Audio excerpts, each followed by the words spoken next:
Fundamentos da cinemática. A mecânica é a ciência que estuda os movimentos. Partindo disso, na mecânica existem duas classificações importantes: a cinemática e a dinâmica. Qual a diferença entre as duas? Vamos lá. A dinâmica estuda as leis da natureza que vão explicar os movimentos. A cinemática é a parte da mecânica que descreve o movimento sem investigar as causas desse movimento. A cinemática usa conceitos da geometria associados à ideia de tempo. Perceba que no estudo da cinemática não aparece o conceito de massa. Corpo material é um corpo, o ponto material, é um corpo de tamanho desprezível e massa relevante.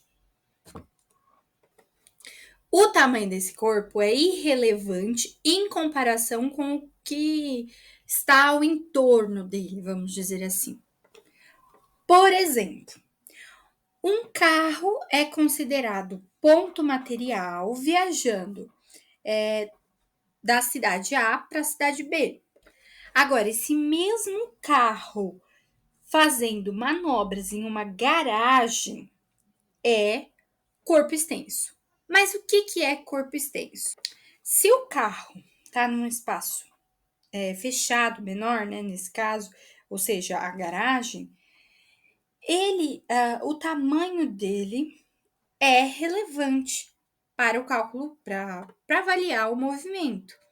Então, se o tamanho for relevante, este corpo será considerado corpo extenso. Corpo extenso, então, é um corpo de dimensões relevantes. Recapitulando, um carro dirigindo, né, numa estrada indo da cidade A para a cidade B, tem o seu tamanho considerado irrelevante, então ele é ponto material. Se esse mesmo carro está num estacionamento ou numa garagem, o tamanho dele vai importar, então ele vai ser corpo extenso. Um outro bom exemplo é, imagine um avião no espaço aéreo. O avião vai ser o quê? No espaço aéreo, no ar. Vai ser ponto material, porque o tamanho é desprezível em comparação com o espaço aéreo. A Terra, em seu movimento de translação em torno do Sol, é considerada um ponto material. Por quê? Porque o seu tamanho é desprezível em comparação com a extensão de sua órbita. Então, em sua translação em torno do Sol, a Terra é o quê? Ponto material. Agora, essa mesma Terra é considerada o quê? Corpo extenso, quando estudamos o movimento de rotação. Por quê? Porque na rotação as dimensões não são mais desprezíveis quando comparadas com o quê? Com os deslocamentos. A Terra gira em torno de seu próprio eixo e nesse movimento de rotação a Terra é um corpo extenso. No estudo da rotação de um corpo, o tamanho sempre é relevante e o corpo é sempre corpo extenso, tá? Então, não existe rotação de ponto material. Ponto material, lembra que tem massa e sua massa não é desprezível. Então, não existe rotação de ponto material.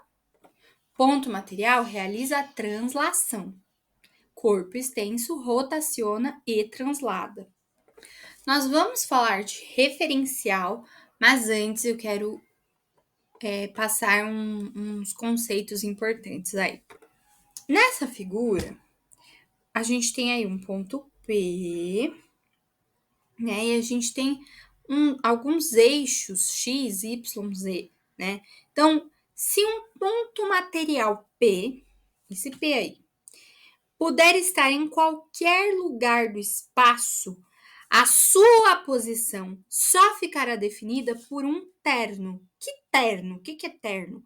O X, Y, Z. São 3 elementos, não são? X, Y, Z, então é um terno. Mas é um terno de quê? De coordenadas.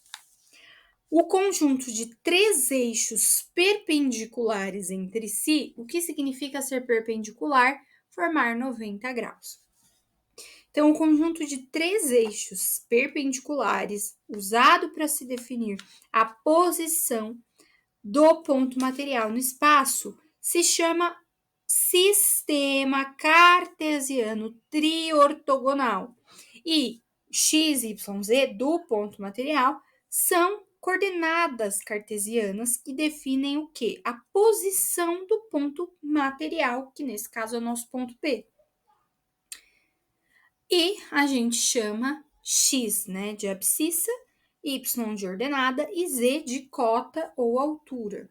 Tendo esses conceitos em mente, o referencial é uma pessoa ou um objeto que esteja observando um movimento ou repouso.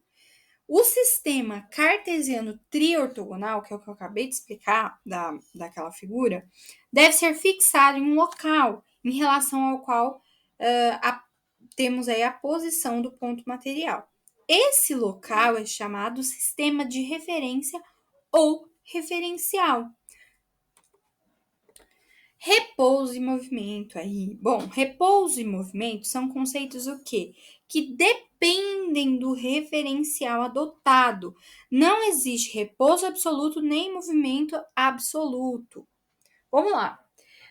No repouso, o repouso, na verdade, acontece quando as coordenadas cartesianas no corpo não mudam no tempo. E o movimento é quando as coordenadas cartesianas mudam no tempo. De uma forma mais explícita da definição, uma partícula está em repouso para um dado referencial quando sua posição permanece invariável, não muda, permanecem constantes ao passar do tempo. Uma partícula vai estar em movimento para um dado referencial, lembra que repouso e movimento dependem do referencial adotado, então uma partícula vai estar se movimentando quando a sua posição variar ao passar do tempo. Pelo menos uma das coordenadas cartesianas vai variar. Bom, antes de irmos para os exercícios, eu vou fazer umas perguntinhas e vocês me respondem aí nos comentários, tá bom? Se quiser, responde nos comentários ou, enfim, faça como você preferir. E depois eu comento sobre essa pergunta que eu fizer. Bom, você é um ponto material? Se sim ou se não, me fala por quê. A resposta, gente, é depende. Depende do quê? Das distâncias que estão envolvidas no movimento realizado. Por quê?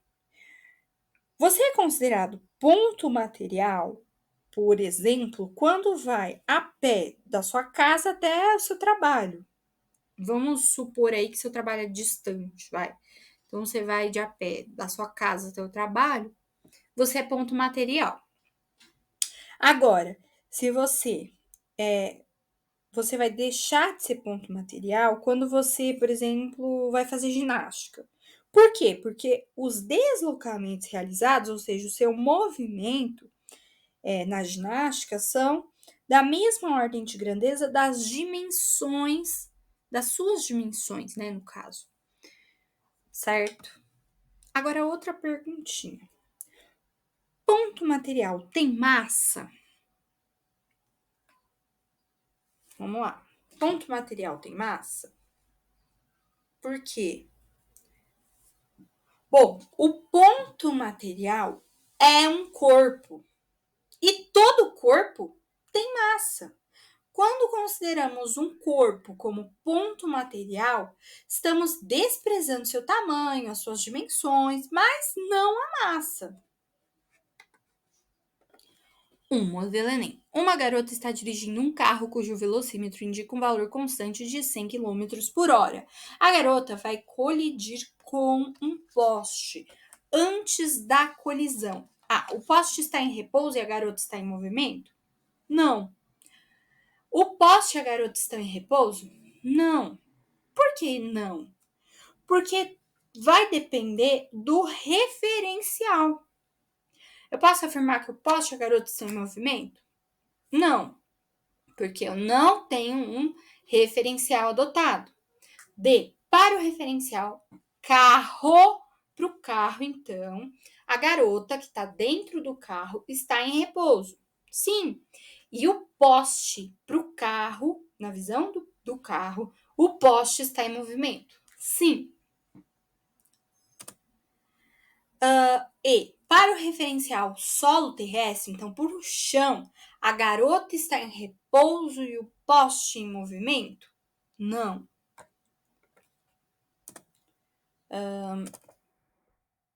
Um projétil é lançado verticalmente para cima, a partir do solo terrestre, e sua altitude H varia com o tempo T, segundo a relação H igual a 20T menos 5T ao quadrado, SI. O que significa SI? Sistema Internacional, tá?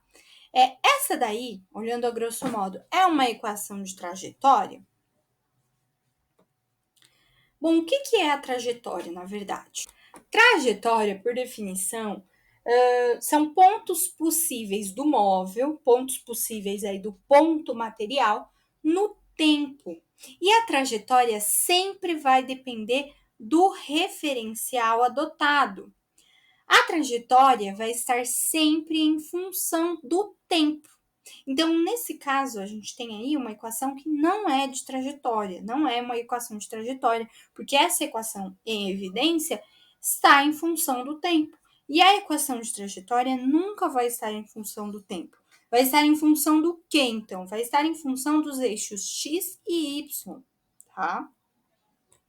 Bom, vamos lá. Determine o instante t em que o projétil retorna ao solo. Gente, presta atenção. Quando o projétil retorna ao solo, vocês concordam que a altura vale zero? Por que a altura vale zero? Porque ele está no chão, no solo. Então, ele não está em nenhuma parte lá em cima. Ele deu que a altura é zero nessa afirmação, né? Falando que o instante em T em que o projétil retorna ao solo, retornou ao solo, a altura é zero, tá? Então, beleza. Então, para a gente determinar o instante em que o projétil retorna ao solo, nós vamos substituir nessa equação, já que ele quer o t, ele quer o tempo. A gente vai substituir o h por zero e vamos encontrar o tempo. Bom, então, substituindo o h, a altura, por zero, temos que zero é igual a 20t menos 5t ao quadrado. Aí, pegamos essa equação e dividimos por t para simplificar. E por quê? Porque se a gente tirar um t aí da equação, a gente vai ficar, além de tirar o t ao quadrado, que iria dificultar a nossa vida, vamos eliminar o t do 20t, e aí a gente vai poder passar o 5 dividindo o 20. Obteremos que o instante t vale 4 segundos. Agora, ele quer os instantes T1 e T2 em que o projétil passa pela altura h igual a 15 metros.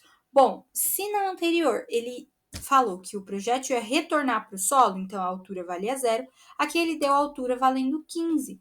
Vamos substituir da mesma forma. Substituindo, nós vamos obter uma inequação e vamos resolver essa equação por soma e produto. Bom, fazendo por soma, a formulinha da soma é menos b sobre a. E aí, o b dessa equação aqui, né, no meio, nessa equação que está t ao quadrado menos 4t mais 3 igual a zero, essa equação, quem que é o b dessa equação? É o menos 4. Então, substituindo na formulinha de soma, menos 4 sobre 1 vai ser igual ao quê? 4. E o produto? O produto é C sobre A.